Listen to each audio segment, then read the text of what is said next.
Bakit may mga taong pinipiling manahimik kaysa magsumbong ng sakit? Apo, bago ka matulog ngayong gabi, isipin mo ito. Ilang tao kaya ang nakasalubong mo ngayong araw na nakangiti sa harap mo? Pero pag uwi nila ay tahimik na umiiyak, mas marami kaysa sa inaakala mo. May mga taong hindi na nagsasabi ng nararamdaman dahil napagod na silang umasa na may makikinig. Ilang beses silang nagsubok na magpaliwanag pero ang natanggap nila ay panghuhusga. Kaya unti-unti nilang isinara ang pintuan ng kanilang puso. Alam mo ba, Apo, ang taong pinakatahimik sa isang tahanan ay minsan siya rin ang may pinakamabigat na dinadala. Hindi siya nagrereklamo, hindi siya humihingi, hindi siya naninisi. Tahimik lang siyang lumalaban habang unti-unting nauubos. May mga gabing hindi sila makatulog. Hindi dahil wala silang antok, kundi dahil ang isip nila ay punong-puno ng mga alalahaning hindi nila masabi kahit kanino. At pagsikat ng araw, ngingiti na naman sila, magpapanggap na malakas, magpapanggap na masaya. Hindi dahil wala ng sakit, kundi dahil ayaw nilang maging pabigat sa iba.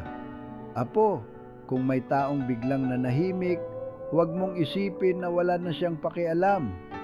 Baka ang totoo, hinihintay lang niya na may lumapit at magsabing, narito lang ako, makikinig ako. At kung ikaw naman ang tahimik na lumuluha, huwag mong isipin na wala ng halaga ang buhay mo dahil lamang hindi ka naiintindihan ng iba. May mga taong tunay na nagmamalasakit. May mga pusong handang makinig. Hindi mo kailangang dalhin ang lahat ng mag-isa. Tandaan mo ito, Apo, ang pinakamatitibay na tao ay hindi iyong hindi umiiyak.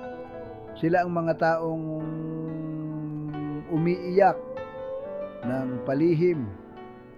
Pagkatapos ay bumabangon pa rin kinabukasan para ipagpatuloy ang laban. Kaya kung kaya mo, maging mabait ka sa bawat taong makakasalubong mo.